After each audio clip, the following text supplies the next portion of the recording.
నమస్తే, నేను Rajesh. Welcome to 6 TV special డిబేట్కి స్వాగతం. కాంగ్రెస్ పార్టీ అధికారం చేపట్టి సరిగ్గా నెల రోజులు కూడా కాలేదు. కానీ ప్రతిపక్ష బీఆర్ఎస్ పార్టీ అధికార పార్టీ పైన విమర్శలకు గురిపెట్టింది, ఎదురుదాడి దిగే ప్రయత్నం చేస్తుంది. ఏంటి అంటే కనీసం కాంగ్రెస్ పార్టీ ఇష్టం వచ్చినట్లు హామీలు ఇచ్చింది, ఇబ్బడి ముబ్బడిగా హామీలు ఇచ్చారు. అధికారం చేపట్టి నెల అయింది, ఒక్క హామీ అమలు చేయలేదు. 420 హామీలు అంటూ 27 పేజీల బుక్లెట్ విడుదల చేశారు కేటీఆర్ తెలంగాణ భవన్లో. అయితే ఈ రకంగా ప్రజలకు మోసం చేసి అడ్డగోలుగా హామీలు ఇచ్చి మీరు అధికారంలోకి వచ్చారు, మీరు ప్రజలను మోసం చేస్తే మేము చూస్తూ ఊరుకోము అనే విధంగా కేటీఆర్ కామెంట్ చేశారు. ఒక్క 6 హామీలు అంటూ ఆ 6 హామీల చుట్టే తిరుగుతున్నారు. కానీ మీరు ఇన్ని హామీలు ఇచ్చారు, ఈ హామీల సంగతి ఏంటి?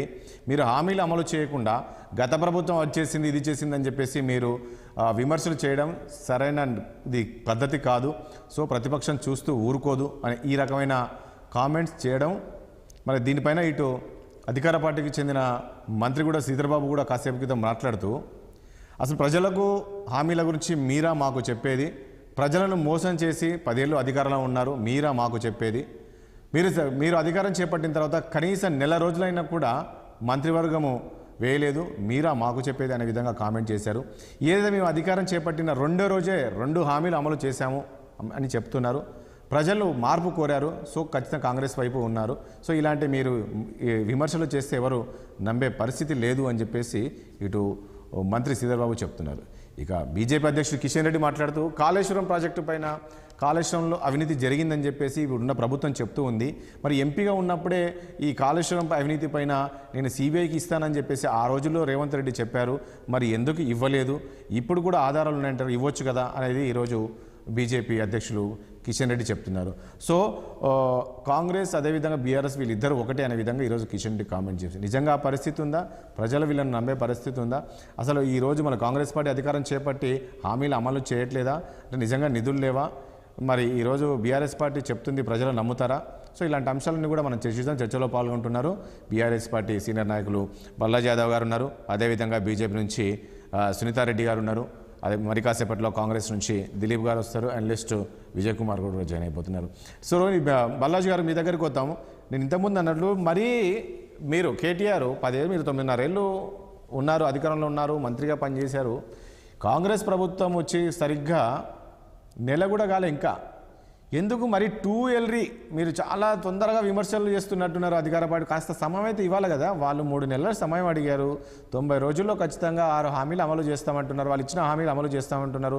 సో వాళ్ళు ఇప్పుడిప్పుడే కుదట పడుతున్నారో చూస్తున్నారు, మీరు చేసిన ఏవైతే అప్పులు ఉన్నాయో అవన్నీ కూడా చూస్తున్నారు, ఏ శాఖలో చూసినా కూడా 1000 కోట్ల అప్పులు చేశారు అని చెప్పేసి పదే చెప్తూ ఉన్నారు.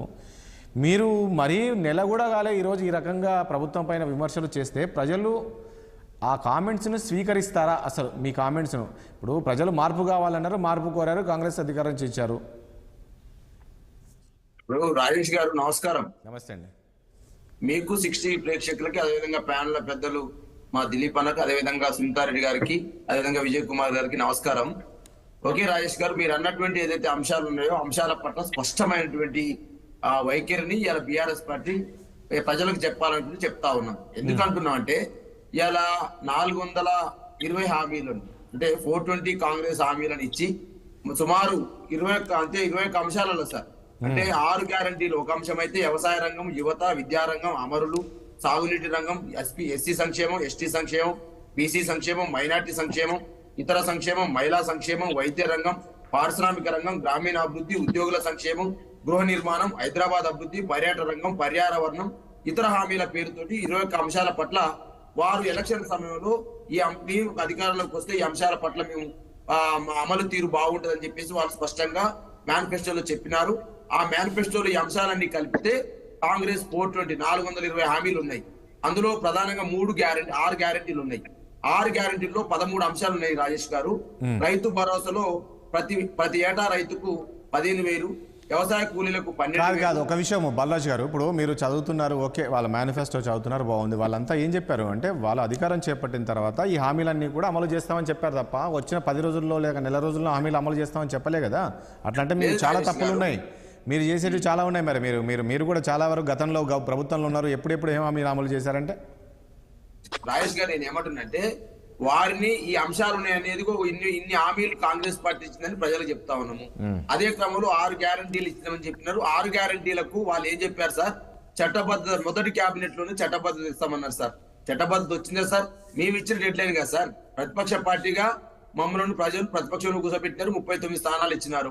మా పాత్ర మమ్మల్ని పూజించమని చెప్పినప్పుడు ప్రజల తరపున అడగాల్సిన బాధ్యత మా మీద ఉంటది. వాళ్ళు ఏమడుగుతున్నామంటే మీరు మిగతా హామీల గురించి వదిలిపెట్టండి. మీరు ఏదైతే 6 గ్యారంటీలు ఏదైతే అన్నారో మొదటి కేబినెట్ సమావేశంలో మీరన్నది చట్టబద్ధత తీసుకొస్తున్నారు. చట్టబద్ధత వచ్చింది సార్? రాలేదు సార్. 6 గ్యారంటీలు 100 రోజులు అమలు చేస్తామన్నారు సార్. మరి ఇలా 2 గ్యారంటీలు ఆల్రెడీ అమలు చేసినాం, 2 రోజులలోనే 3 రోజులలోనే అని చెప్పేసి మాట్లాడుతున్నారు సార్. మరి 6 గ్యారంటీలలో ఏదైతే రైతు భరోసా ఉంది సార్, ఈ రైతు భరోసా సంబంధించి వాళ్ళు చెప్పిందే కదా సార్, ఏదైతే డిసెంబర్ 9వ తారీఖు రోజు మా సోనియా గాంధీ జన్మదినం రోజు ఖచ్చితంగా రైతులకు 2 లక్షల రుణమాఫీ చేస్తామని మేము చెప్పలేదు సార్, వాళ్ళే చెప్పారు సార్. అదే విధంగా మేము అధికారం రాగానే మా సోనియా గాంధీ జన్మదినం రోజున ఖచ్చితంగా 500 రూపాయలు బోనస్ పెట్టి రైతుల దగ్గర ధాన్యం కొంటాం, ఎవరు కూడా రైతులు ఎవరు ధాన్యం అమ్మొద్దు అని చెప్పేసి రైతులకు విజ్ఞప్తి చేస్తారు సార్ ఎలక్షన్ సమయంలో.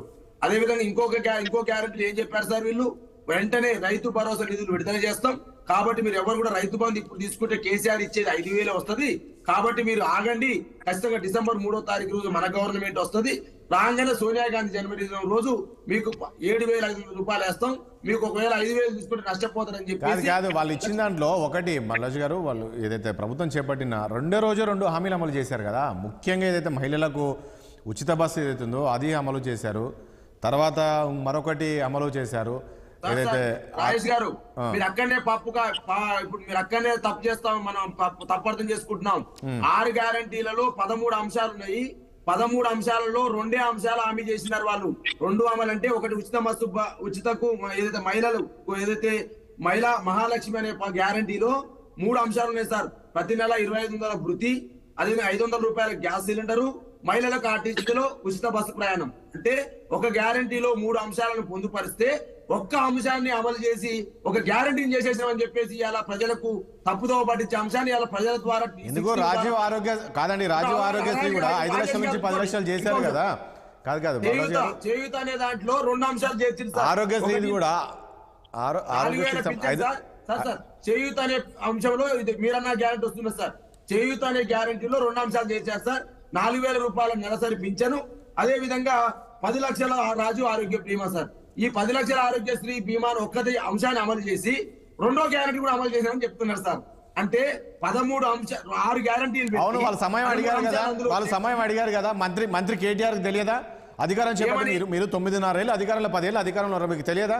వాళ్ళు వచ్చి నెల కాలేదు అధికారం చెప్పండి. అంటే నెల రోజుల్లో 6 గ్యారంటీలు అమలు చేస్తామని చెప్పారా మీకు? 90 రోజుల సమయం అడిగారు సార్. ఈ రాష్ట్ర శాసనసభలో పార్లమెంట్ సభ్యుడు కదా సార్ ముఖ్యమంత్రి రేవంత్ రెడ్డి గారు తెలదా సార్? ఈ రాష్ట్ర ఆర్థిక ప్రగతి రేవంత్ రెడ్డి గారికి తెలదా సార్? గతంలో ఎమ్మెల్యేగా పనిచేసిండు. రాష్ట్ర బడ్జెట్ ఏంది, రాష్ట్ర అప్పులు ఏంది, రాష్ట్ర రెవెన్యూ ఏంది, రాష్ట్ర ఆదాయం ఏంది తెలదా సార్? ఇలా ఎందుకు చేస్తున్నారు సార్ ఈ అన్ని అబద్ధాలు?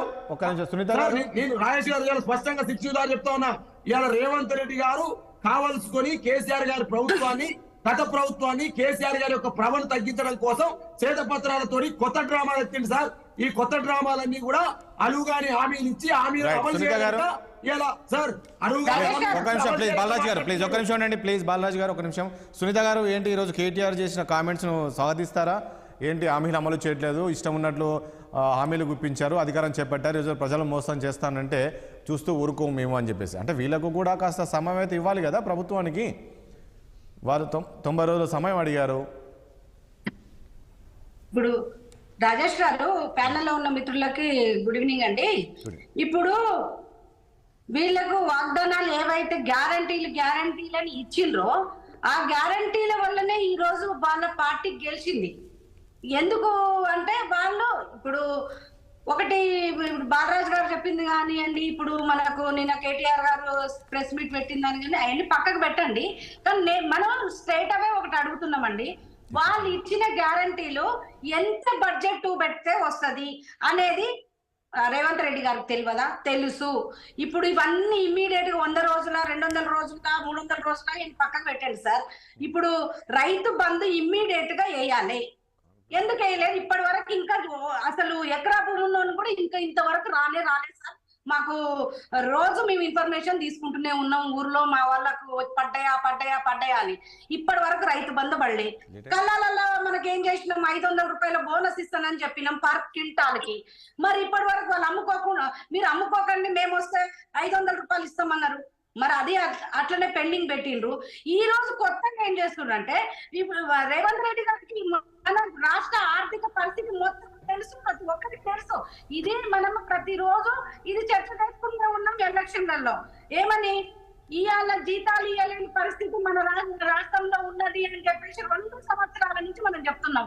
ప్రతి నెల 1వ తారీఖు నాడు మనం ఏనాడు గవర్నమెంట్ ఉద్యోగస్తులకు జీతాలే ఇవ్వట్లేదు. ఆ విషయం కూడా తెలుసు. తెలిసి ఇన్ని వాగ్దానాలు చేస్తున్నారు అంటే, మరి ఇప్పుడు కొత్తగా ప్రజల్ని మభ్య పెట్టడానికి దానికి అప్లికేషన్లు అంటారు, దీనికి అప్లికేషన్లు అంటారు. ఆ అప్లికేషన్లు దొరికే పరిస్థితి లేదు. ఈ సేవకు పోతే దొరకవు. ఆల్రెడీ అది ఇది చెప్పిండు, అది కూడా ఇప్పుడు క్లోజ్ చేసిన పరిస్థితి ఉన్నది. నేనేమంటున్నా అంటే, అసలు ఇప్పుడు వాళ్ళు అడిగిన వివరాలు వాళ్ళ దగ్గర లేవా సార్? ఎన్ని రేషన్ కార్డులు ఉన్నాయో, ఇప్పటి వరకు ఎన్ని రేషన్ కార్డులు మన రాష్ట్రంలో ఉన్నాయో ఆ ఇన్ఫర్మేషన్ గవర్నమెంట్ దగ్గర లేదా? ఉన్నది కదా. ఎంతమంది మహిళలు ఉన్నారో ఇన్ఫర్మేషన్ లేదా? ఉన్నది కదా. ఎంతమందికి గ్యాస్లు ఉన్నాయో ఇన్ఫర్మేషన్ లేదా? ఉన్నది కదా. ఎంతమంది నిరుద్యోగులు ఉన్నారో అందరికి ఉన్నది కదా. ఇలా ఒక్కొక్క స్కీమ్ గురించి చెప్పుకుంటా పోతే ప్రతి ఇన్ఫర్మేషన్ రాష్ట్ర ప్రభుత్వం దగ్గర ఉంది. పెన్షన్ల దగ్గర నుంచి అన్ని ఉన్నాయి. కావాలనే ప్రభుత్వం కాదండి, ఒకటి సునీత గారు, కావాలనే ప్రభుత్వం సాచారం చేస్తుందా అంటే ఈ నేను ఇప్పుడు అప్లికేషన్స్ తీసుకుంటున్నారు. అప్లికేషన్ కు 1 వారం 10 రోజులు పట్టింది. ఆ అప్లికేషన్స్ స్క్రూటినీ చేస్తారు. స్క్రూటినీ చేయడానికి 1-2 నెలలు టైం తీసుకుంటారు. అప్పటికి మనకు నోటిఫికేషన్ వస్తుంది. ఎలక్షన్ జనరల్ ఎలక్షన్ నోటిఫికేషన్ వస్తుంది. ఆ తర్వాత అదొక 3 నెలలు ప్రహాసనము. 6 నెలల దాకా ఇవి ముందరికి పోయే పరిస్థితే లేదు. టైం పాస్ చేస్తున్నారు. ఇప్పుడు వీళ్ళ దగ్గర ఉన్న డాటా. రైట్, ఓకే, ఒక నిమిషం దిలీప్ గారు ప్లీజ్. కాదండి, ఒకటి సునీత గారు, వచ్చి నెల కాలేదు. మీరు ఒకటి గుర్తుపెట్టుకోండి, వాళ్ళు వచ్చి నెల కాలేదు. మీరు ఇప్పటికిప్పుడు ఈ హామీలన్నీ అమలు చేయాలి, ఇది చేయాలి, అది చేయాలి. గుర్తుపెట్టుకోండి సార్. హామీలు అమలు కంటే ముందు రన్నింగ్ నడుస్తున్నాయి సార్. రైతు బంధు మనం ఆపుతాం వేయకుండా రైతులకు. అది రైట్, ఒక నిమిషం దిలీప్ గారు, మళ్ళీ వస్తాను మీ దగ్గరికి. ప్లీజ్ ఒకసారి దిలీప్ గారు ప్లీజ్ కెమెరా ఒక దగ్గర పెట్టరా ప్లీజ్. గుడ్ ఈవినింగ్ దిలీప్ గారు, కెమెరా ఒక దగ్గర పెట్టి కూర్చోరా ప్లీజ్, దయచేసి ప్లీజ్. డిస్టర్బెన్స్ అవుతుంది. చూస్తున్నాం కదా ఇప్పుడు మన దగ్గర డిస్కషన్లో కూర్చున్న గెస్టులు కావచ్చు, అదేవిధంగా కేటీఆర్ కావచ్చు, వీళ్ళంతా కామెంట్ చేస్తున్నారు. ఎక్కడ మీ ఇష్టం ఉన్నట్లు హామీలు ఇస్తే కనీసం గాలికి వదిలేసారు, ఒక హామీ అమలు చేయలేదు, కనీసం రైతు బంధు పడలేదు, రైతు భరోసా ఏవీ లేవు. ఏదో ఒకటి మహిళలకు ఉచిత బస్సు అని చెప్పేసి వదిలేశారు, అయిపోయింది. ఇవన్నీ ఎక్కడివి? ఇవన్నీ ఇంకా చేయాలి కదా. చాలా హామీలు ఉన్నాయి, 6 గ్యారెంటీలే కాదు. 420 హామీలు అంటే ఒక 27 పేజీల బుక్లెట్ ఒకటి రిలీజ్ చేశాడు కేటీఆర్. అదే ఇప్పుడు ఒకటి నాకంటే ఎక్కువ మీరే అడిగారు. అసలు వచ్చి నెల కాలేదు, 100 రోజుల లోపల మేము అన్న తర్వాత ఏం కంగారట వీళ్ళకి నాకు అర్థమే కాదు. అసలు నువ్వు 10 ఏళ్ళ అధికారంలో ఉంటురి, 10 ఏళ్ళ అధికారంలో ఉండి నువ్వు చేసిన తప్పులు, ఉస్మానియా యూనివర్సిటీ పిల్లలు శిశుపాలుడి తప్పులని ఒకటి వాట్సాప్ లో పెట్టారు 2 ఏళ్ల కింద. నేను కేసీఆర్కి ప్రైవేట్ సెక్రటరీగా పనిచేశా. చాలా కుతూహలంతో ఆ 99 ఆయన ఇచ్చిన హామీలు, ఆ హామీల భంగం అవునా కదా అని చూస్తే అన్ని కూడా కరెక్టే. 2 ఇయర్స్ కింద అంటే అప్పటికి ఆయన 7 ఇయర్స్ 8 ఇయర్స్ సీఎం ఉన్నాడు. ఆయన 99 హామీలను విస్మరించాడు, లేకపోతే వాగ్దాన భంగం చేశాడని చెప్పారు పిల్లలు. అది 100% కరెక్ట్. మీరు కూడా తెప్పించుకొని చూడండి. అంటే 10 ఏళ్ళ అధికారంలో ఉండి రాష్ట్రాన్ని సర్వనాశనం చేసి విద్యను, వైద్యాన్ని అయితే పాతాళానికి తొక్కి వీళ్ళకి అసలు హక్కు ఎక్కడదండి అడగడానికి? అసలు అంటే కరప్షన్ అయితే పీకలడు కరప్షన్ కదా, అవునా కదా? సునీతని అడగండి. ప్రైమ్ మినిస్టర్ వచ్చి భ్రష్టాచార సర్కార్ అన్నాడు ఇక్కడ. హోమ్ మినిస్టర్ వచ్చి ఇది కాళేశ్వరం, నడ్డా వచ్చారంటే ఇది కాళేశ్వరం అనేది దీనికి ఏటీఎం అయిపోయింది ఫ్యామిలీకి అన్నాడు. వీళ్ళకి ఏ విధమైన హక్కు చెప్పండి అసలు మాట్లాడడానికి? డెవలప్మెంట్ అనేది కంటిన్యూస్ ప్రాసెస్ అండి, ఏ గవర్నమెంట్ ఉన్నా చేస్తుంది. ఉచిత విద్యుత్తు, ఉచిత దాని నీరు, ఇవన్నీ కూడా లేదా ఆరోగ్యశ్రీ అని కూడా అంతకుముందు రాజశేఖర రెడ్డి ప్రవేశపెట్టిన పథకాలు కొనసాగింపు మీరు మరికొన్ని యాడ్ చేస్తే చేసి ఉండొచ్చు. కానీ మేజర్ హామీలు మరి ఎందుకు కేటీఆర్, నేను ఏమడుగుతానంటే ఒకటి దిలీప్ గారు, మరి ఇప్పుడు మీరు అన్నట్లు వీళ్ళు కూడా 10 ఏళ్ళు అధికారంలో ఉన్నారు, కేటీఆర్ కూడా మంత్రిగా పనిచేశారు, మరి వీళ్ళకి తెలియదా ఈ రోజు టూ ఎర్లీగా వీళ్ళు కామెంట్ చేస్తూ ఉన్నారు కదా, మరి వీళ్ళకి కూడా ఉంటుంది కదా ఐడియా? కావాలండి ఇది పార్లమెంట్ ఎలక్షన్స్ వస్తున్నాయి, బలంగా పడ్డారు వాళ్ళు, రేపు పార్లమెంట్ లో కూడా ఓట్లు పోతాయనే ఉద్దేశంతో ఎర్లీగా స్టార్ట్ చేశారు. లేదా వీళ్ళు కూడా 6 నెలలు ఆగేవాళ్లే, అంటే ఉనికి చాటుకుంటున్నారా? కనీసం 3 నెలలు ఆగేవాళ్లే. పార్లమెంట్ నోటిఫికేషన్ ఎక్కడ వస్తుందో అక్కడ కూడా ఉన్న సీట్లు ఊడిపోతాయనే బాధతో ఈ రోజు 1 మంత్ కూడా టైం ఇవ్వకుండా మా మీద క్రిటిసిజం తప్ప వీళ్ళకి అసలు నైతిక హక్కు లేదు. నిజంగా వాళ్ళకు చేసిన తప్పులు ఎవడూ చేయలేదు. మనం తెలంగాణ ఆవిర్భావం తర్వాత మనందరం కూడా ఒక మోడల్ తెలంగాణ అవుతుంది అనుకున్నాం. వాళ్ళంతా యాడ్స్ ఇచ్చుకొని మోడల్ తెలంగాణ అని పెట్టుకుంటే కాళేశ్వరం కుంగిపోయింది, 1,00,000 కోట్లు అక్కడే బాయ్. మిగిలిన చోట్ల పోని నిరుద్యోగ భృతి ఇచ్చారంటే ఇవ్వలేదు, రైతు బంధు ఇచ్చారంటే డబ్బున్నోడికి డబ్బు లేనోడికి 10 ఎకరాలోడికి 1000 ఎకరాలోడికి 100 ఎకరాలోడికి కూడా ఇచ్చారు. అది మనందరం కూడా ఆక్షేపించాం బీజేపీతో సహా, కానీ నేను పట్టించుకోలే. తుంగలో ఇప్పుడు ఒకటి దిలీప్ గారు ఒక విషయం, ఇప్పుడు దిలీప్ గారు రైతు బంధు ఎక్కడ ఆల్రెడీ రైతు బంధు. సరే దిలీప్ గారు, ఇప్పుడు మీరు అన్నట్లు ఇప్పుడు పార్లమెంట్ ఎలక్షన్స్ వస్తున్నాయి, సో అందుకనే పాయింట్ నేను పాయింట్ ఆడుతున్నాను. పార్లమెంట్ ఎలక్షన్స్ వస్తున్నాయి కాబట్టి వీళ్ళు విమర్శలు చేస్తున్నారని మీరు చెప్తున్నారు కదా, సో కరెక్టే కదా. రేపు నేనేమడుగుతున్నా, ప్రజలు వీళ్ళ మాటలు సో నిజమే కదా, వీళ్ళు ఇష్టం ఉన్నట్టు హామీలు ఇచ్చారు, అమలు చేయలేదు కదా, ఈ రోజు బీఆర్ఎస్ చెప్పింది కరెక్టే కదా అని చెప్పేసి ఒకవేళ రేపు అటు పోతే ప్రజలు అటు సైడ్ వెళ్తే పార్లమెంట్ ఎన్నికలు 100 days అయితేనే ప్రజలు ఆలోచన చేస్తారు. వాళ్ళు మాకు అవకాశం ఇచ్చింది, మీరే నాకంటే ఎక్కువ ఆర్గ్యూ చేశారు కదా. 100 రోజులు అయిన తర్వాత ఏదైనా వాగ్దానం ఇంప్లిమెంట్ కాకపోతే అడగాలి తప్ప నెల రోజులకి అడగలేరు కదండి. రేపొద్దున 100 రోజుల తర్వాత మీరు అడగచ్చు, ప్రజలు కూడా అడగచ్చు, ఎవరిని అడగచ్చు. మీరు అన్నట్టు మాకు పార్లమెంట్ ఎన్నికలు కూడా నష్టం అవుతాయి, మాకు అంత తెలివి కూడా లేదా. వీళ్ళు చేసిన దేశం అంతా అప్పులు చేసి, ప్రపంచం అంతా అప్పులు చేసి మీరు తెచ్చుకునే హామీలు తుంగలో దొక్కి మీ కుటుంబాలు, మీ ఎమ్మెల్యేలు, ఎంపీలను ఉద్ధరించారు కదా. ఆ పని మేము చేయం కదండి. అట్లీస్ట్ మీరు అన్నట్టు 2 స్కీములన్నా ఇంప్లిమెంట్ చేసాం, పార్షియల్లీ అనుకుందాం, పోనీ పార్షియల్లీ చేసాం. ఇంకో 60-70 రోజులు చూడండి, చూస్తే మీకు అర్థమవుతుంది. ప్రతి స్కీమ్ వాళ్ళు ఇప్పుడు కమిటీలు వేసుకున్నామండి, వాళ్ళు ఎక్స్పర్ట్స్ స్టడీ చేస్తున్నారు. ఫైనాన్షియల్ పొజిషన్ ఏంటో వైట్ పేపర్ ద్వారా బయటికి తీసుకొచ్చాము. అది నీకు నచ్చని నచ్చకపోని స్టేటస్ ఆఫ్ ది ఫైనాన్స్ ఈ రాష్ట్రాన్ని ఈరోజు అది పరిస్థితిలో ఉంది. అట్లాంటి పరిస్థితిలో ఉన్న రాష్ట్రాన్ని, అప్పుల ఊబిలో ఉన్నటువంటి రాష్ట్రాన్ని మీరు అప్పచెప్పారు. మాకేం బాధ లేదు, ప్రజలు తీర్పు ఇచ్చారు, దాన్ని సంస్కరించమని చెప్పారు. సంస్కరించే పద్ధతిలో మేము రకరకాల నిర్ణయాలు తీసుకోబోతున్నాం. ఎందుకు వేసి చూడరు మీరు? సోదరు అంటుంది రేపు పార్లమెంట్ నోటిఫికేషన్ వస్తుంది, ఆ తర్వాత మళ్ళీ వాయిదా వేస్తారంటే ఒకటండి వినోద్ దిలీప్ గారు, కేటీఆర్ ఏమంటాడంటే మీరు ఇలా తాచారు. ఇప్పుడు రేపు మీరు ఒకటండి, మీరు 3 నెలలు అంటున్నారు, సో ఎలక్షన్ కోడ్ వస్తుంది, ఈ హామీలు ఎక్కడ అమలు అయితే ఎలక్షన్ కోడ్ వస్తే రాదు అంటున్నా నేను. మీరు రాదు అని చెప్తున్నా. మీకు ఎప్పుడు వస్తుంది ఎలక్షన్ కోడ్ అంటే somewhere in the month of March వస్తుందండి, ఫిబ్రవరిలో కూడా రాదు. అది మన దగ్గర మీకు జ్ఞాపకం ఉంటే, అది నేను అనుకుంటే మేలో అయినట్టు ఎలక్షన్స్ మన దగ్గర ఏప్రిల్లో నోటిఫికేషన్ వచ్చినట్టుంది. సో ఖచ్చితంగా 100 రోజులు అయిన తర్వాత వస్తాయి. అది నిజంగా మేము ఇంప్లిమెంట్ చేయకపోతే టోటల్ గా మేమే డ్యామేజ్ అవుతాం. అయితే బీజేపీ గెలుస్తుంది, లేకపోతే మళ్ళీ బీఆర్ఎస్ గెలుస్తుంది. కాబట్టి దాని అవకాశమే ఇవ్వం మేము. అవకాశం ఖచ్చితంగా ఇచ్చే పరిస్థితి లేదు. 100 రోజులు మీరు చూడండి, 100 రోజులు అంటే ఇంకొక 60-70 రోజుల్లో నోటిఫికేషన్ వచ్చే పరిస్థితి ఉందని అయితే అనుకోవట్లే. పాత ఎలక్షన్ డేట్స్ మీరు ఒకసారి వెరిఫై చేయండి, ఒక వారం రోజులు అటు ఇటు తప్ప సేమ్ షెడ్యూల్ వస్తుంది. మరి సునీత గారికి ఏమైనా ఎలక్షన్ కమిషన్ మాట్లాడి చెప్తే నేను చెప్పలేను కానీ, బట్ యాజ్ జనరల్ గా ఎలక్షన్ కమిషన్ ఏం షెడ్యూల్ ఫాలో అవుతుంది అంటే గతంలో, ఎందుకంటే లా దాని ఎన్ఫోర్స్మెంట్ ఉంటుంది, ట్రూప్స్ ఇటువంటి మూవ్ చేసే పని ఉంటుంది, అధికారులకు డ్యూటీలు ఇచ్చే ఉంటుంది. కాబట్టి జనరల్ గా వాళ్ళు ఏ రాష్ట్రానికి ఏ షెడ్యూల్ ప్రకటించారో ఒక వారం అటు ఇటు అదే షెడ్యూల్ ఫాలో అవుతారు తప్ప ముందుగా పోరు. కాబట్టి మీకు ఖచ్చితంగా మా 100 రోజులు అయిన తర్వాతే నా షెడ్యూల్ వస్తుందని చెప్తున్నాడు దిలీప్ గారు.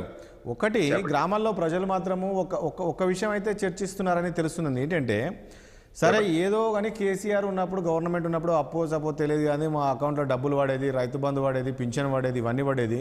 సో వీళ్ళకి వేసాము మేము, ఇప్పటి వరకు రైతు బంధు పడలేదు, అదేవిధంగా ఇటు పింఛన్ పడలేదు. ఈ రకమైన చర్చ జరుగుతుందంట. మరి ఏంటి, నిజమేనా? ఇది వాస్తవమేనా? మీరు నాకు చెప్పండి, ఎవరికి పెన్షన్ రాలేదు, ఎవరికి జీతం రాలేదు? నేను కూడా పెన్షనరే. ఆ పెన్షన్ ఒక్క నిమిషం, మీరు అన్నారు వినాలి కదా. నా పెన్షన్ 5వ తారీఖు 10వ తారీఖు కూడా తీసుకున్నా నేను టిఆర్ఎస్ గవర్నమెంట్ లో. నా పెన్షన్ ని నాకు నిన్ననే పడేది. నా పెన్షన్ 2 days అంటే వాళ్ళ ఇద్దరు గతంలో వచ్చిన దానికంటే 6 రోజుల ముందు వచ్చింది నా పెన్షన్. మరి పెన్షన్ మీరు కాల్ చేశారండి. ఇప్పుడు ప్రజల అభిప్రాయం తీసుకోండి. రైతు బంధు కూడా డిపాజిట్ అయింది. మీకు రేపు ఎల్లుండో వాళ్ళు కూడా ఏడ రైతు బంధు మీరు ఎక్కడండి? ఒక ఎకరం ఉన్న వాళ్ళకి మాత్రమే డిపాజిట్ అయ్యింది. ఒక ఎకరం ఎక్కడ ఉన్న రైతులకు చేస్తానన్నారు. ఇన్నాడు కూడా ఇస్తారు బ్రదర్. రైతు బంధు పడలేదండి. పర్లే. అది మీరు చెక్ చేయండి మేడం, అది కూడా రిలీజ్ అయింది. పడలేదన్నా, పడలేదు. నాకు కూడా ఉంది భూమి పర్లేదు. పడలేదన్నా మాకు అందరికీ ఎందుకు బాగా చూసారా ఇక్కడే ముగ్గురు ఉన్నారు. చూడన్నా పడలేదు. కాదండి దిలీప్ గారు, 300 ఎకరాలు ఉందా 30 ఉందా? కాదు కాదన్నా. దిలీప్ గారు, ఇక్కడే ఇద్దరు ఎకరం ఉన్న వాళ్ళకు కూడా ఇంకా పడలేదన్నా. ఎకరం చూసా. అమ్మ తొందరపడకండి, నెలే అయింది, ఎవరికి డిలే కాదు. ఈ ఇచ్చిన హామీలు నెరవేరుస్తాం. మీరు ఎందుకు పాపం బాలరాజుకు సపోర్ట్ చేస్తారు? విజయ్ గారు, నేను ప్రజలను సపోర్ట్ ఓకే చేస్తున్నానా? ఓకే, ఒక నిమిషం ఉండండి. సునీత గారు ఒక నిమిషం ప్లీజ్. సునీత గారు ఒక నిమిషం ఉండండి ప్లీజ్. విజయ్ గారు ఏం చెప్తారు ఒక సీనియర్ జర్నలిస్ట్గా?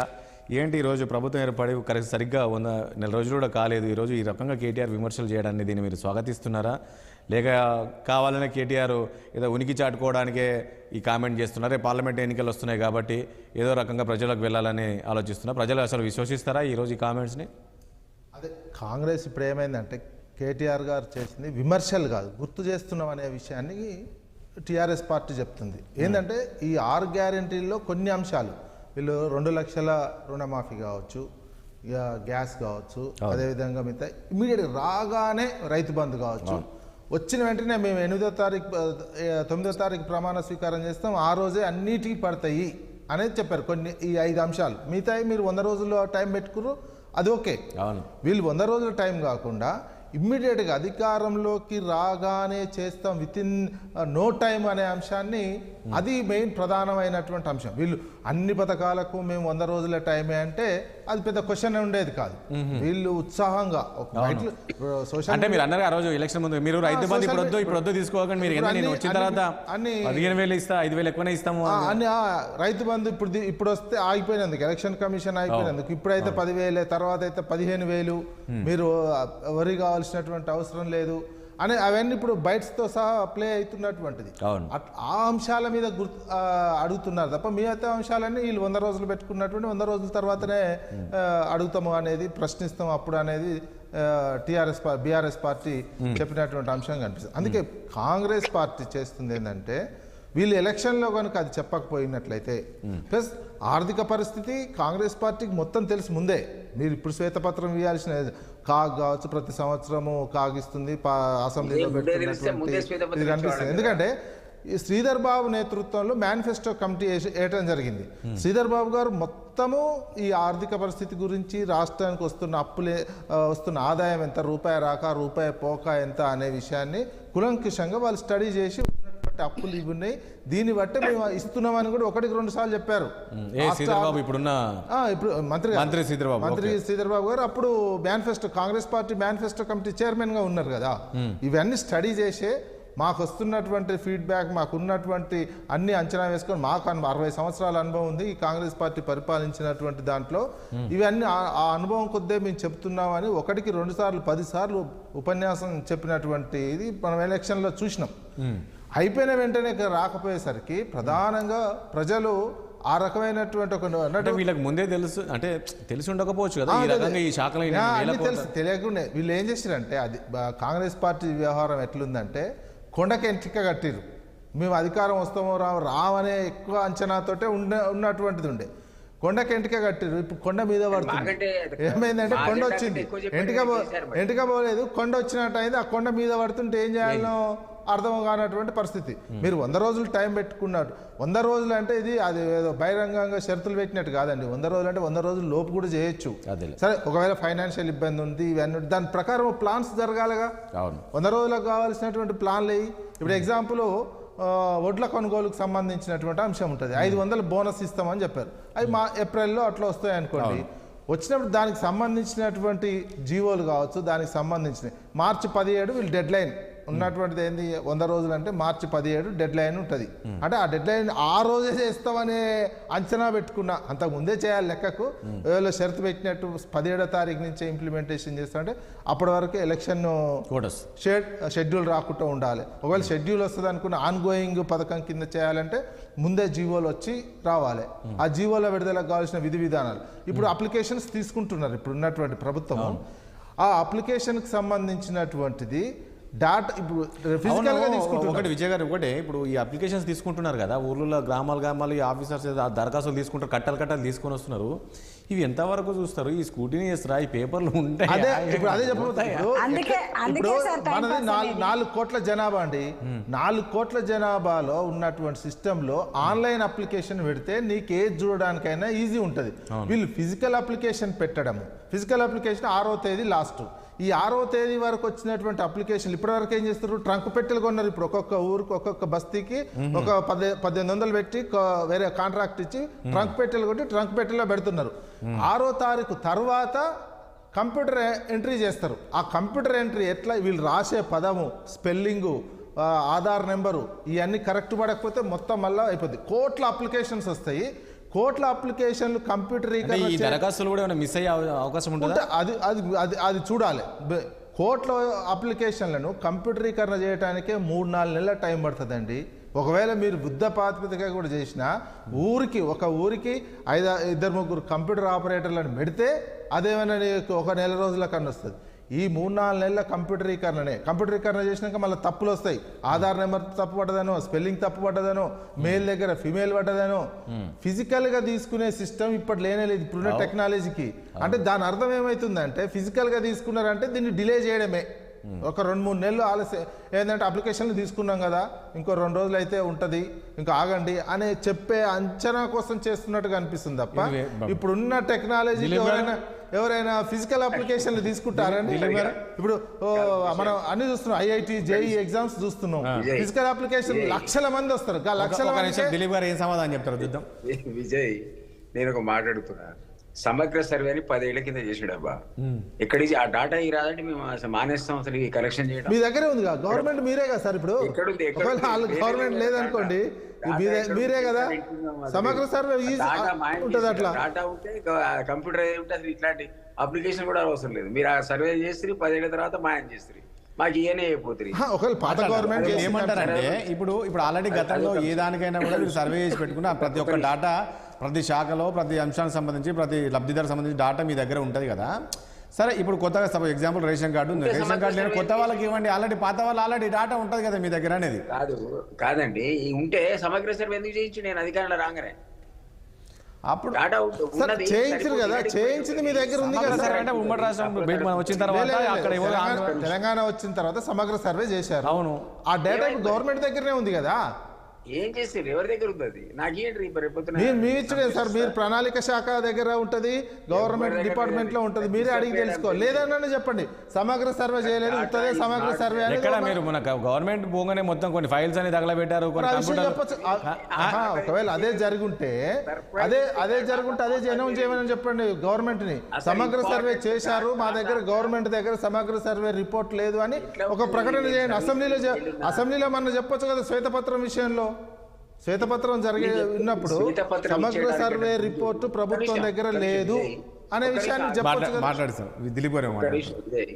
ఏమంటున్నా అంటే అదొకటి ఒక ఆస్పెక్ట్. సమగ్ర సర్వే చేశారా, డాటా ఎవడికిందో ఎవడికి దేవుడికి కూడా తెలియదు, పోనీ మళ్ళీ మేము చేస్తున్నాం. ఏ దేనికైనా ఫ్యాక్చువల్ బేసిస్ సర్వేస్ అవసరము, దాన్ని స్ట్రీమ్ లైన్ చేయడం అవసరం. కంప్యూటరేషన్ వారు అన్నట్టుగా సమయం 10 రోజులు పడుతుండొచ్చు, 15 రోజులు పడుతుండొచ్చు. మీరు అన్నట్టు డాటా ఎంట్రీ ఆపరేటర్స్ ని ఎక్కువ స్కేల్లో రిక్రూట్ చేసుకుంటే ఖచ్చితంగా ఎంత డాటా అయినా కూడా 1 వీక్ లోపల దాన్ని ఫీడ్ చేసుకోవాల్సిన అవసరం కూడా ఉంది. ఎందుకంటే విషయాలు తెలవాలి. ఇంకోటి బడ్జెట్ గురించి మాట్లాడేటప్పుడు మనందరం కూడా, నేను బీజేపీలో ఉన్నప్పుడు కానీ అయితే అంతకుముందు ఉద్యమకారుడు ఉన్నప్పుడు కానీ మనందరం చెప్పింది ఏంటంటే రాష్ట్రాన్ని అప్పుల ఊపిలో ముంచారని 5 లక్షల కోట్ల అప్పన్నాం. ఆఖరికి శ్వేతపత్రంలో ఏం తెలియంది? 6,71,000 కోట్ల అప్పు అని తెలియదు. వీళ్ళు అసెట్స్ క్రియేట్ చేస్తామన్నారు. Assets suppose electricity department assets ఒక్కదానికే realisable revenue 6 lakh and odd crores ఉందని చెప్పాడు కేటీఆర్ ప్రజెంటేషన్ లో. ఇది శ్వేతపత్రంలో. అది ఫిక్స్డ్ అసెట్స్. సబ్స్టేషన్ అమ్ముతామా, కరెంట్ పోల్ అమ్ముతామా, వైర్లు అమ్ముతామా? సో ఇవన్నీ కూడా ఫ్యాక్ట్ ఏంటంటే ఈరోజు 6,71,000 crores అప్పుతో మాకు అప్పచెప్పారు. అంటే ఒకటి దిలీప్ గారు మీరు అన్నట్లు ఒకటి. సరే దిలీప్ గారు, ఒకటి ఇప్పుడు దిలీప్ గారు రాసేవాడు దాంట్లో మాకు 6,71,000 అప్పు ఉందని తెలిసిందని. అప్పుడు 5 లక్షల కోట్లే అన్నా మేము అందరం. సరే, ఎక్స్క్యూజ్ కాదు. అది ఎక్స్క్యూజ్ రాజేష్ గారు అందుకే నేను ఏమంటాను, ఇప్పుడు మీరు అన్నట్లు 6,70,000 కోట్లు కాదు దిలీప్ గారు, ఇప్పుడు మీరు అన్నట్లు 6,00,000 కోట్లకు పైగా అప్పులు ఉన్నాయన్నారు కదా. సో ఈ అప్పులు ఎక్కువ ఉండడంతో ఈ రోజు మీరు ఈ అమలు ఈ సంక్షేమ పథకాల అమలు ఏవైతే ఉన్నాయో మీరు హామీలు, ఈ హామీలు అమలు చేయడంలో కాస్త లేట్ అవుతుందా? మీ నాన్న 100 రోజుల కంటే మాకు అదనపు సమయం కావాలి, ఈ రాష్ట్రం అప్పులో ఉప్పులో మాకు చెప్పారు అనలే కదా. 100 days కు స్టిక్ ఆన్ అయి ఉన్నామనేది నా స్టేట్మెంట్. సరే, నాకు ఉన్న రెస్పాన్సిబిలిటీ ఏముంది నేను చెప్పలేను, కానీ క్యాబినెట్ మంత్రులుగా ఉన్న శ్రీధర్ బాబు అదే మాట చెప్పాడు, సీతక్క అదే మాట చెప్పింది, ప్రతి మంత్రి కూడా అదే చెప్పాడు. ఏమన్నాడు? పొన్నం ప్రభాకర్ నాడు 100 రోజుల లోపల ఖచ్చితంగా మా హామీలను అమలు చేస్తాం అన్నారు. మీరే అన్నట్టుగా నేను చెప్తున్నా, మీకు March 17 తర్వాత నోటిఫికేషన్ వస్తుంది, 100 రోజుల టైం అయిపోద్ది. అది నిజంగా మేము ఇంప్లిమెంట్ చేయకపోతే వెంటనే మేము ఫెయిల్ అవుతాం ఇక్కడ ఉన్నటువంటి పార్లమెంట్ ఎలక్షన్స్ లో. అది జరగదు. వీళ్ళు కావాలని అది ఓకే సార్,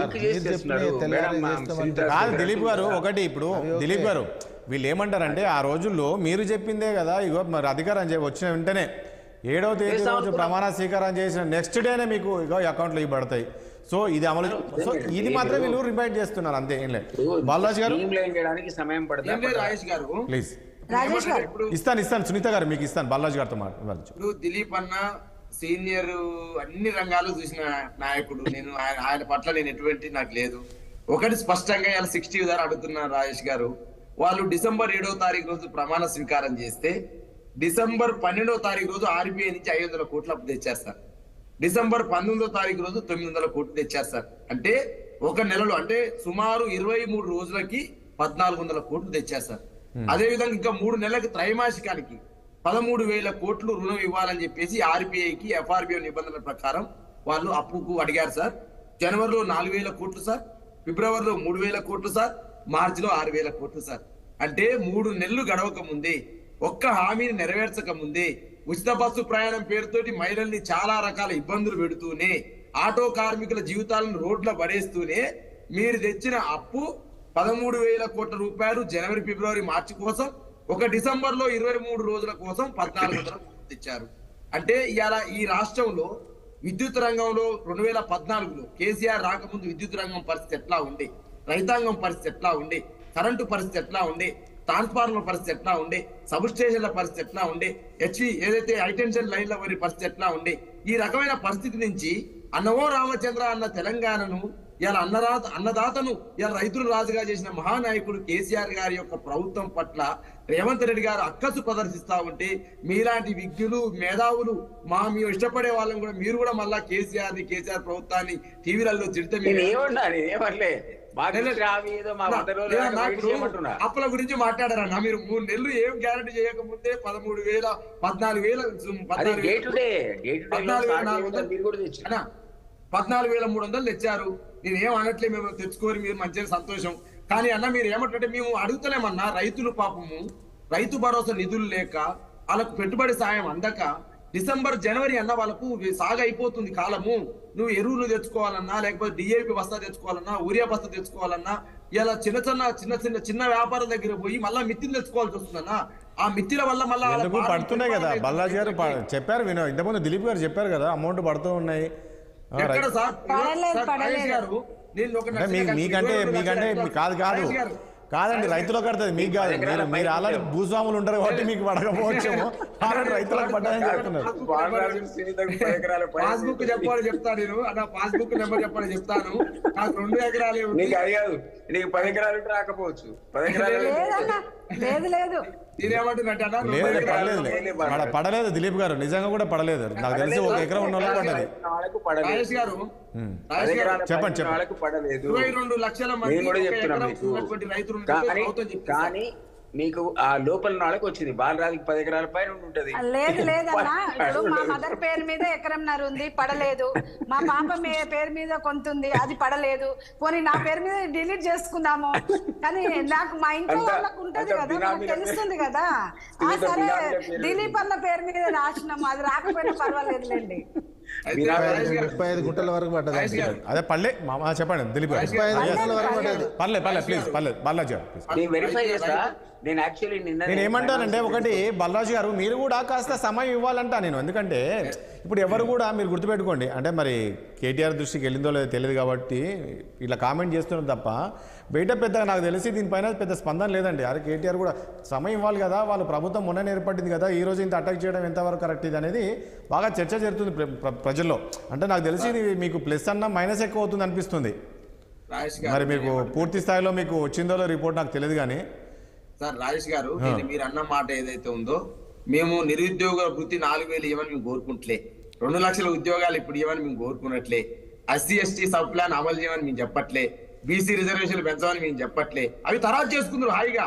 కానీ ఇప్పుడు ఏదైతే మీరు స్పాంటేనియస్ గా ఇప్పుడు అక్కరకు ఉపయోగపడేటువంటి అంశాలు ఏదైతే ఉన్నాయో, ముసలమ్మలు సార్ పాపం ఇళ్ల నుంచి వాళ్ళ కొడుకులు ఇబ్బంది పెడతా ఉన్నారు. 4,000 వస్తే మంచిగా గౌరవంగా బతికే ముసలమ్మలు ఇలా రోడ్డున పడే పరిస్థితి వచ్చింది. ఆసరా పింఛన్ అందక నెలన్నర అంతా సార్ అది పెన్షన్ రాలేదు, ఎవరు బాలరాజు ఎట్లా చెప్తారు పెన్షన్ రాలేదని?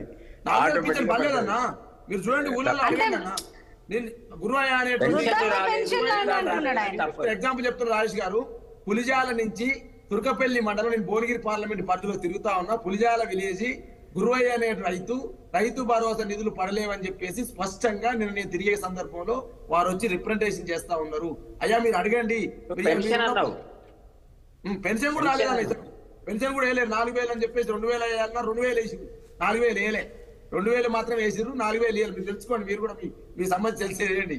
నేను ఏమంటున్నా, మీరు అంతా అప్పుల కుప్ప వేసిపోయారు, మొత్తం రాష్ట్రాన్ని మొత్తం అప్పుల పాలు వేసిపోయారు. ఎక్కడి నుంచి చేస్తారండి? సార్ ఏ దేశానికి కోట్ల రూపాయలు అప్పులు ఇచ్చారు. తెలంగాణ ప్రభని తగ్గించడం కోసం కానీ తప్పితే గానీ సార్ ఏ రాష్ట్రానికి అప్పులు లేవు సార్. నేను ఇలా అడుగుతాను, నేను మా దిలీప్ అన్నకి తెలియదా ఈ రాష్ట్రం ఏంది, ఈ రాష్ట్ర పరిస్థితి ఏంది అనేది తెలియకుండానే నిర్మలా సీతారామన్ గారు స్టాటిస్టిక్స్ చెప్తావు కదా, నువ్వు స్టాటిస్టిక్స్ బేస్ మాడతావు ఏదైనా. నేను ఒక మాట చెప్తా, నువ్వేమన్నావు, ప్రతిరోజు మీరు అప్పు తీసుకొచ్చినారు. యాక్చువల్లీ నువ్వు మాట్లాడింది ఏంటంటే వేస్ట్ అండ్ మీల్స్ కింద RBI మనకి ఇచ్చే లోను, అదేవిధంగా ఓవర్ డ్రాఫ్ట్ కింద మనకి ఇచ్చే లోను, అది యాక్చువల్లీ 10% 20% ఉంటే హెల్తీ ఎకానమీ కింద లెక్క. అట్లాంటిది గత ప్రభుత్వం మీరున్నప్పుడు కూడా ఒక 60 రోజులు 120 రోజులు అప్పు ఉండాల్సిన సందర్భంలో 300 రోజులు కూడా అప్పులు తీసుకున్నారు మీరు. అంటే డ్రా చేసిర్రు, అప్పులంటే డ్రా చేసిర్రు, అవకాశం ఉంది కాబట్టి. మేము కూడా కొత్తగా వచ్చినాం కాబట్టి గందరగోళం ఉంది కాబట్టి ఆ అవకాశాన్ని మేము వాడుకుంటున్నాం. అది తప్పని మీరంటే స్టాటిస్టిక్స్ చెప్పారు అంటే ఓకే సునీత గారు, సరే ఓకే పర్లేదు. సునీత గారు, ఒక అంశము కొద్దిసేపటి కింద అనుకుంటా కిషన్ రెడ్డి గారు ప్రెస్ మీట్ పెట్టారు. ఈ కాళేశ్వరం ప్రాజెక్టుకు సంబంధించి ఆయన మాట్లాడారు. అంటే నాకు తెలిసి ప్రధానంగా దాని మీదనే ఈరోజు ప్రెస్ మీట్ పెట్టినట్టున్నాడు. అసలు రేవంత్ రెడ్డికి కాళేశ్వరం అవినీతి జరిగిందని చెప్పేసి తెలుసు, ఎంపీ ఉన్నప్పుడే నేను ఇస్తాను, సిబిఐకి ఇస్తానని చెప్పారు, మరి ఎందుకు ఇవ్వలేదు అనేసి చెప్పారు. ఏంటి అసలు దాని గురించి? ఇప్పుడు మనకు కాళేశ్వరము మొత్తము అవినీతిమయము, కరప్షన్ అనేది దిలీప్ అన్న మా పార్టీలో ఉన్నప్పుడు కూడా తెలుసు, మేము చెప్పినాము, రేవంత్ రెడ్డి గారు చెప్పారు, ప్రతి ఒక్కరు చెప్పిన సందర్భం మనం చూసినాము. ఈ మధ్య కాలంలోనే కాళేశ్వరం పిల్లర్స్ కుంగిపోవడం కానివ్వండి, మోటార్స్ మునిగిపోవడం కానివ్వండి, కాలువలు కూలిపోవడం కానీ ఇవన్నీ చూసినప్పుడు కరప్షన్ వాస్తవమే అనేది క్లియర్గా అర్థమైపోయింది. ఎందుకు అంటే ఇప్పుడు డ్యామ్ సేఫ్టీ అథారిటీ వాళ్ళు కూడా వచ్చి దానికి సంబంధించిన మ్యాటరు డాటా అంతా అడిగినరు. 20 అంశాల గురించి వాళ్ళు అడిగినరు. అడిగినప్పుడు వాళ్ళు 11 అంశాలకు మాత్రమే సమాధానం చెప్పారు, కారకొరగా ఇచ్చిండ్రు. ఇచ్చినప్పుడు రేవంత్ రెడ్డి గారు ఏమన్నారు, మేము సిబిఐని అడుగుతున్నాము, సిబిఐ రావాలి, ఎంక్వైరీ చేయాలి, మేము కాళేశ్వరంలో మింగిన నిధులన్నింటిని కక్కిచ్చేస్తాం మా ప్రభుత్వం రాగానే అని అన్నారు. అంతకుముందు మేము సిబిఐకి రాస్తున్నాం, సిబిఐ ఎంక్వైరీ చేయాలని అడిగిండ్రు. మొన్న కిషన్ రెడ్డి గారు ప్రెస్ మీట్ పెట్టి ఇప్పుడు మీరు వచ్చిండ్రు, మీ ప్రభుత్వం వచ్చింది, మీరు సీఎం అయ్యిండ్రు, సిబిఐకి ఇప్పుడు రాయండి, ఇది కరప్షన్ అయిందని కళ్ళకు కట్టినట్టుగా కనపడుతున్నది.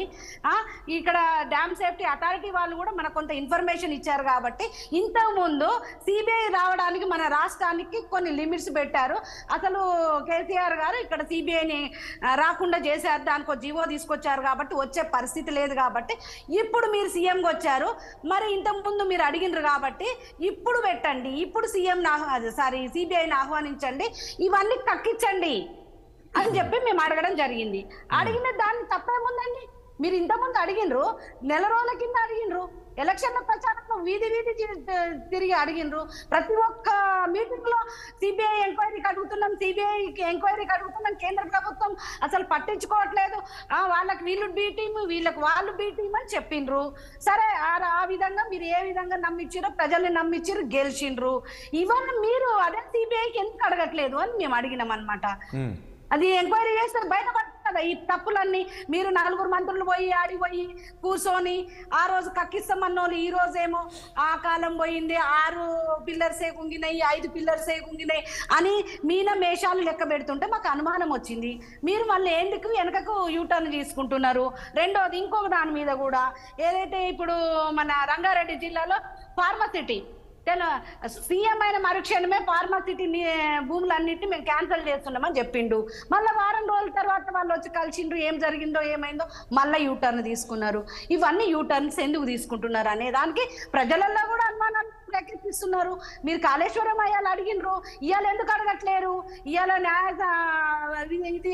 విచారణ అంటున్నారు, అది డిలే అవుతుంది. సిబిఐకి ఇస్తే ఇమీడియట్ గా తెలుస్తారు కదా ఎక్కడ అన్యాయం జరిగింది, ఎక్కడ అవినీతి ఎందుకు అంటే మీరు కూడా కాదు కదా, మీ పార్టీ పెద్దలు కూడా చాలా సార్లు అన్నారు కదా కాళేశ్వరం అవినీతి జరిగింది, మా దగ్గర ఆధారం, మీరెందుకు ఇవ్వలేకపోయారు? కేంద్రంలో కూడా మీరే ఉన్నారు సార్. మాకు అవకాశం లేదు. ఎందుకు అంటే సిబిఐ రాష్ట్రంకి రావాలంటే మూడు లైన్లలో రావాల్సి ఉంటుంది సార్. ఒకటి ఈ రాష్ట్ర ముఖ్యమంత్రి గారన్నా అడగాలి, లేదంటే కోర్టు అయినా అడగాలి, లేదంటే ఇంటర్నల్ అంటే ఏదైతే 2-3 రాష్ట్రాలకు ఆ కేసుతో సంబంధం ఉండాలి. అలాంటి టైంలో మాత్రమే సిబిఐ వస్తుంది, ఎంక్వైరీ చేస్తుంది. కాబట్టి ఈ రోజు వారికి అవకాశం ఉంది. ఇప్పుడు సీఎం గా ఆయన కూర్చున్నారు, ఆయన పిలిస్తే వచ్చే అవకాశం ఉంది కాబట్టి రమ్మంటున్నాం. ఏందన్నా సిట్టింగ్ జడ్జిని వేసాడు కదా, ప్రకటించిండు. ఎప్పుడు ప్రకటించిండు? సిట్టింగ్ జడ్జి అనేది సిట్టింగ్ జడ్జి కోర్టులు వినండి, సిట్టింగ్ జడ్జి అనేది సాధ్యం కాదు. ఇక్కడ వీళ్ళు గమనించాల్సింది ఏంటంటే భారతదేశంలో సుప్రీంకోర్టు ఒక జడ్జిమెంట్ ఇచ్చింది. సిట్టింగ్ జడ్జీలతోటి విచారణ జరిపే అంశాల మీద దేశ భద్రతకు సంబంధించినటువంటి అంశం మాత్రానికే సిట్టింగ్ జడ్జీలను ఇస్తాము, మిగతా వాటికి ఇవ్వము, మిగతా అన్ని వేరే రకంగా విచారణ చేసుకోండి. వీళ్ళు న్యాయమూర్తి ఇంతవరకు ఏ విద్యుత్కు సంబంధించింది కానీ సిట్టింగ్ జడ్జి అంటే జడ్జి లేని ఎట్లయితారండి? ప్రత్యేకంగా జడ్జి అలాంటి సుప్రీంకోర్టు తీర్పు ఉన్నది. ఈ మధ్య కాలంలో సిట్టింగ్ జడ్జి చేత ఏ రాష్ట్రంలో గాని విచారణ జరిగినటువంటి అంశాలు లేవు.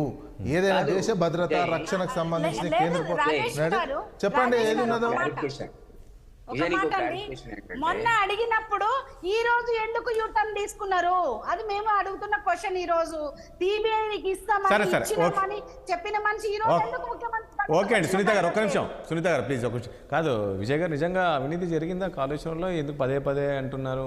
నిజమేనా? అవినీతి జరిగిందా లేదా అనేది విచారణ చేస్తామంటున్నారు కదా. ఒకసారి రేవంత్ రెడ్డి గారు, ఉత్తమ్ కుమార్ రెడ్డి గారే పార్లమెంట్లో క్వశ్చన్ వేశారు కాళేశ్వరంకి సంబంధించినటువంటి అవినీతి విషయంలో. జరిగితే కాళేశ్వరంలో ఎలాంటి అవినీతి జరగలేదని పార్లమెంట్లో రిటర్న్గా కేంద్ర ప్రభుత్వం సమాధానం ఇచ్చింది. అది ప్రింటెడ్గా ఉన్నది, అది ఓపెన్గా ఉన్నటువంటి అంశమే. ఎలాంటి అవినీతి జరగలేదనేది కేంద్ర ప్రభుత్వము సాక్షాత్తు పార్లమెంట్లో రిటర్న్గా ఇచ్చినటువంటి ఆన్సర్. ఇక అంతకంటే ఎవిడెన్స్ ఇంకేం ప్రస్తుతం ఉన్నటువంటిది దాంట్లో అదే ప్రామాణికంగా తీసుకోవాల్సినటువంటి అవసరం ఉంటుంది. ఇక వీళ్ళు జరిగింది ఇదంతా అంటే విచారణ, పూర్తి స్థాయిలో విచారణ చేయండి. మరిగా సిట్టింగ్ జడ్జి చేస్తారా, సిబిఐ విచారణ వేస్తారా, ఏది వేసుకుంటారో వేసుకొని ఉన్నటువంటి ప్రభుత్వం విచారణ చేసి అవినీతి జరిగిందా లేదా అనేది తేల్చాల్సినటువంటి బాధ్యత ఈ ప్రభుత్వాన్నే ఉంటుంది. ఇప్పుడు ఉన్నటువంటి ప్రామాణికంగా తీసుకునేది ఏముంటుంది? మనము పార్లమెంటులో ఇచ్చినటువంటి ఆన్సరే మనకు ప్రామాణికము. ఆ ప్రామాణికంగా చూసుకుంటే ఎలాంటి అవినీతి జరగలేదు అనేది రిటర్న్ గా కేంద్ర జలశక్తి శాఖ గతంలో రేవంత్ రెడ్డి ఎంపీగా ఉన్నప్పుడు కూడా చాలా సార్లు కామెంట్ చేశారు కదా, నా దగ్గర ఎవిడెన్స్ కాళేశ్వరం అవినీతి పైన నా దగ్గర పూర్తి ఆధారాలు ఉన్నాయని అన్నారు కదా. సో సరే పార్లమెంట్ లో కామెంట్ చేసినప్పుడు ఈ ఆధారాలన్నీ చూపిస్తే చూపించచ్చు కదా. ఇప్పుడు పార్లమెంట్ చెప్పినటువంటిది అది. ఇప్పుడు నెక్స్ట్ వీళ్ళ అవినీతి జరిగిందని వీళ్ళు ఆరోపణ చేస్తున్నారు కదా. అధికారం ఇప్పుడు వీళ్ళ చేతుల్లోనే ఉంది కదా, కాంగ్రెస్ పార్టీ చేతుల్లో. ఎవరైతే పార్లమెంట్లో క్వశ్చన్ వేసినటువంటి వాళ్ళే ఇప్పుడు రూలింగ్లోకి వచ్చారు కదా, వాళ్ళు విచారణ చేస్తామంటారు. విచారణ వేయండి, మరి విచారణ వేసి తేలిస్తేనే అందులో అవినీతి జరిగిందా లేదా అనేది. ప్లస్ ఎలక్షన్ సమయంలో వీళ్ళు చెప్పిన ఆరోపణ కూడా 1,00,000 కోట్ల అవినీతి అన్నారు. దానికి ఏం ప్రాజెక్టు వ్యయమే 93,000 కోట్ల ఖర్చు అయిందని నిన్న అక్కడ పోయినప్పుడు చేసినటువంటి పవర్ పాయింట్ ప్రజెంటేషన్లో మంత్రుల ముందే చెప్పినటువంటి వాస్తవం 93,000 కోట్లు మాత్రమే ఖర్చు అయిపోయింది దానికి. అంటే వీళ్ళు ఎలక్షన్లో ఏం చెప్పారు, 1,00,000 కోట్ల అవినీతి అని చెప్పడం జరిగింది. దానికి యాక్చువల్గా ఖర్చు అయితే మొత్తం 93,000 అయితే యాక్చువల్గా పెట్టింది ఎంత, అందులో కొంత అమౌంట్ పాలమూరు రంగారెడ్డి కూడా ఖర్చు. కానీ ఒకటి విజయ్ గారు చెప్పండి, అంటే ఇవన్నీ ఏంటంటే ఒక అనుమానం ఉంది ఇవన్నీ అంటున్నారు, విచారణ చేసి. అదొకటి, ఈ ప్రభుత్వం ఏర్పడిన తర్వాత మీరు అబ్జర్వ్ చేసి ఉండొచ్చు, అంటే గత ప్రభుత్వం తీసుకున్న నిర్ణయాలు ఏవైతున్నాయో దానిపైన వీళ్ళు మార్పులు చేర్పులు చేయడం, లేదు అంటే కొన్నిటిపైన విచారణ చేయడం, ఇవన్నీ జరుగుతున్నట్లు అనిపిస్తుంది. ఇప్పుడు ఫార్మాసిటీ ఉంది, ఆ రోజు రేవంత్ రెడ్డి గారు ఏం చెప్పారు, లేదు ఇక్కడ నుంచి మారుస్తామని చెప్పారు. తర్వాత రాయదుర్గం నుంచి ఎయిర్పోర్ట్కు మెట్రో అని చెప్పారు, సో అది దూరం అవుతుందని చెప్పేసి అది. సో ఇప్పుడు ఈ కాళేశ్వరం కావచ్చు, మేడిగడ్డ మంత్రులు వెళ్తారు, లేదు వీళ్ళు సరిగ్గా చేయలేదు అనేవి ఈ రకమైన చేస్తున్నారు. ఇంకా రాబోయే రోజుల్లో గత ప్రభుత్వం ఏవైతే చేశాయో వాటినన్నీ కూడా విచారించే అవకాశం ఏమైనా ఉంటుందా? ఈ ప్రభుత్వం నిర్ణయాన్ని బట్టి చిత్తశుద్ధి మీద ఉంటుంది కదా, బట్టి చూసి ఇందులో కూడా ఇంతవరకు విచారణ చేస్తామని అనౌన్స్ చేశారు తప్ప దేనికి అధికారికంగా ప్రొసీడింగ్స్ కానీ ఇచ్చినటువంటి దాఖలు లేవు. ఇంతవరకు విచారణ దేని మీద జరగట్లేదు. విద్యుత్ మీద అన్నారు, విద్యుత్ మీద జరుగుతుంది, దానికి కావాల్సినటువంటి ప్రొసీడింగ్స్ వచ్చి దేనికి ఎవరికైనా అప్పగించారా ఆ విచారణ? అంటే సిట్టింగ్ జడ్జితో విచారణ అనేది లేదా? ఇంతవరకు ఏ లేదండి, అది అనౌన్స్మెంట్ అయింది చెప్తున్నా, అది ఇంకా ఎక్కడ జరగలే, అది ఇంకా గ్రౌండ్ కాలే కదా. ఎక్కడ విచారణకు సంబంధించి ఎవరు ఆ సిట్టింగ్ జడ్జి ఎవరు, విధి విధానాలు ఏంది, దానికి సంబంధించినటువంటి జీవో కానీ దానికి సంబంధించినటువంటి ఆర్డర్ కానీ ఎక్కడ లేదు. జగదీశ్వర్ రెడ్డి కూడా అన్నారు కదా, ఇప్పటికి కూడా రాసుకోవచ్చు అండి. ఇప్పటికి కూడా చీఫ్ జస్టిస్ కి మాకు సిట్టింగ్ జడ్జితో విచారణ కావాలంటే చీఫ్ జస్టిస్ అగ్రీ కావాలా, అది కూడా రాయలే. ఇంకా మీరు రిటైర్డ్ జడ్జితో వేసుకోండి, మేము ఇవ్వము సిట్టింగ్ జడ్జి, మేము బిజీగా ఉన్నాం అని చీఫ్ జస్టిస్ అన్నాడు అనుకోండి, అంటే అప్పుడు ఏమవుతుందంటే ఒక లిస్ట్ కమ్యూనికేట్ చేస్తుంది హైకోర్టు, వీళ్ళ రిటైర్డ్ జడ్జీలు మీకు అవైలబుల్ ఉంటారు, మీరు కావాలంటే చూస్ చేసుకోండి అంటే వీళ్ళు అందులో ఒకళ్ళని చూస్ చేసుకొని వేసుకోవడానికి అవకాశం ఉంటుంది. బట్ ఆల్టుగెదర్ సిట్టింగ్ జడ్జి ఇవ్వము అని అన్నారు. ప్రతి కేసుకు సపరేట్గా రాయాల్సిందే, వాళ్ళు ఇష్టం ఉంటే ఇస్తారు, లేదు బిజీ ఉన్నామంటే రిటైర్డ్ జడ్జీలు చేసుకొని వాడే లిస్ట్ పంపుతారు. మరి ఇప్పటివరకు అది ఓకే, అది ఓకే. ఒకటి ఇన్ఫర్మేషన్ ఆయన దగ్గర కంప్లీట్ ఉన్నప్పుడు సిబిఐకి ఇస్తే నష్టం ఏంది అని అడుగుతున్నాం. నువ్వు ఇంతకుముందు అడిగావు కదా, ఇప్పుడు ఎందుకు అడగట్లేదు అని అడుగుతున్నాం. మీరు ఏ రాదు మేడం, ఈడీ ఉంది మీకు, ఇది కాకుండా ఎన్ఫోర్స్మెంట్ కాకుండా ఇన్కమ్ ట్యాక్స్ కూడా ఉంది. ఎవడెవడ డబ్బులు ప్రధానమంత్రి చెప్పాడుగా, హిసాబ్ కితాబ్ లేంగే కిసీకో చూడింగే అని అన్నాడు. మరి ఆయన అవినీతి సొమ్ము ఎవరి దగ్గర ఉన్నా తీసుకుంటారన్నా, సొమ్ము ఎవరి దగ్గర ఉన్నా పోతారు.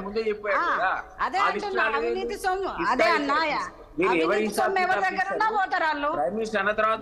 మన దగ్గరికి ఎందుకు రావట్లేదు, మరి మీ దగ్గర కూడా రావాలి, ఎందుకు రావట్లేదు? ఏం చేశాడు మరి ఆర్డర్ ఫార్మాసిటీ కూడా ఇప్పుడు రద్దు అన్నారు, మళ్ళీ రద్దు ఏమైందా మరి అంత రద్దు లేదు. ఫార్మాసిటీ యథావిధిగా కొనసాగుతుంది, నెక్స్ట్ సమీక్షలో వచ్చింది. అదే యూటర్న్ చేసుకుంటున్నారు, ఒకటి ముందరికి చెప్తున్నారు, మళ్ళీ యూటర్న్ చేసుకుంటున్నారు కాబట్టి అనుమానాలకు భావిస్తుంది. ఒకటి బాలరాజు గారు, ఇప్పుడు ఈ ప్రభుత్వం వచ్చినాక చూస్తూ ఉన్నాం మనము ప్రతిదీ. ఇంతకుముందు విజయ్ గారిని అడిగినట్లు మీరు గతంలో తీసుకున్న నిర్ణయాలు కావచ్చు, గతంలో ఉన్న పథకం ఇవన్నీ కూడా కాస్త వీళ్ళు రివ్యూ నిర్వహిస్తున్నారు. మీరు చేసిన ఫెయిల్యూర్ అని కూడా ఈరోజు ప్రజల్లోకి పెడుతున్నారు. కాళేశ్వరం ప్రాజెక్టు కావచ్చు, మరొకటి కావచ్చు. అంటే రాబోయే రోజుల్లో ఈ ప్రభుత్వం నుంచి బీఆర్ఎస్కు ఇబ్బందులు తప్పవా? దీన్ని ఎలా ఎదుర్కొంటారు? సార్, ఇప్పుడు ప్రభుత్వం వచ్చింది పరిపాలన చేసుకోవడం తప్ప కక్ష సాధింపుల కోసం ప్రభుత్వాన్ని ప్రజలకు ఈ రేవంత్ రెడ్డి గారికి ఇవ్వలే. ప్రజలు ఎందుకు ఇచ్చినారు రేవంత్ రెడ్డి గారికి, కాంగ్రెస్ పార్టీకి? మీరు మంచి పరిపాలన చేయండి, మాకు మంచి సౌకర్యాలు అందించండి, మా స్కీమ్స్ మంచి కొనసాగించండి అని ఇచ్చినారు. వాళ్ళు ప్రభుత్వం ప్రజలు ఇచ్చింది మా పరిపాలన కోసం కాదు, బీఆర్ఎస్ పార్టీ పైన అబద్ధాలు నేపాలు నెట్టడానికి, కేసీఆర్ పరిపాలన మీద దుమ్మెత్తిపోయడానికి, బీఆర్ఎస్ పార్టీ నాయకులను అరెస్ట్ చేయడానికి, బీఆర్ఎస్ పార్టీ నాయకుల పైన దాడి చేయడానికి అనుకుంటే దానికి అంతకంటే దౌర్భాగ్యం ఏమీ లేదు. రాజేష్ గారు, నేను ఏమంటున్నంటే వీళ్ళు ఇవాళ అప్పుల పేరుతోటి ఇవాళ ఏదైతే శ్వేతపత్రాలు విడుదల చేస్తా ఉన్నారో ఆ శ్వేతపత్రాలు అనేవి ఒక కొత్త డ్రామా అంటా ఉన్నాను. ఈ డ్రామా ఎందుకు ఎత్తిరంటే వీళ్ళు ఈ 3 నెలల్లో హామీలను అమలు పరిచే పరిస్థితి లేదు. ఎందుకంటే స్కానింగ్ అయి అప్లోడ్ అయితాకనే ఫిబ్రవరి అయిపోయింది, జనవరి అయిపోతే ఫిబ్రవరి ఫస్ట్ వీక్ వస్తుంది. వెయిట్ చేయరాదు, 100 days అని చెప్తున్నా కదా అని. అయ్యో కాదన్నా, మీరు అన్నా ఇప్పుడు లాభం వస్తుంది, మీరు ఆశీర్వదించండి, బీఆర్ఎస్ పార్టీకి లాభం వస్తుంది, మీరు ఆశీర్వదించండి. చాలా సంతోషం. మేము ఫెయిల్ కావాలని మీరు కోరుకుంటే అప్పుడు మీకు పార్లమెంట్ లో ఓట్లు పడతాయి కదా. మీరు అమలు చేయకుండా ఉండండి, మీరు ఆశీర్వదించండి, సంతోష ప్రజలు కూడా మాకు నెల రోజులు తొందరపడి ఆలోచన చేస్తున్నారు. కాదు బాలగారు జ్ఞాపకంటే టీఆర్ఎస్ అధికారంలోకి వచ్చినాక మొదటి 2 సంవత్సరాలు ఏ పొలిటికల్ పార్టీ క్రిటిసైజ్ చేయలేదు, ఉద్యమ సంఘాలు క్రిటిసైజ్ చేయలే. 2 ఏళ్ళ అవకాశం ఇచ్చింది మీరు పెర్ఫార్మ్ చేయడానికి. ఆ తర్వాత మీరు పెర్ఫార్మ్ చేయట్లేదు కాబట్టి క్రిటిసిజం మొదలైంది. నేను ఏమంటున్నట్టే ఓకే, దిలీప్ అన్న ఆశీర్వదించినట్టు ప్రజలు మాకు మళ్ళీ మీరు అమలు చేయకపోండి, ఖచ్చితంగా ప్రజలు మమ్మల్ని ఆశీర్వదిస్తారు. అటువంటి నమ్మకం ఎటువంటి దేంట్లో శశభిషలు లేవు, ఎటువంటి అనుమానం లేదు. 2 అంశాలు నేను చెప్తాను. ఏంటంటే కాంగ్రెస్ పార్టీ ఇలా పరిపాలన చేయమని ప్రజలు ఇచ్చినప్పుడు మీరు ఎంత మేరకు సమీక్షలు నిర్వహించారు?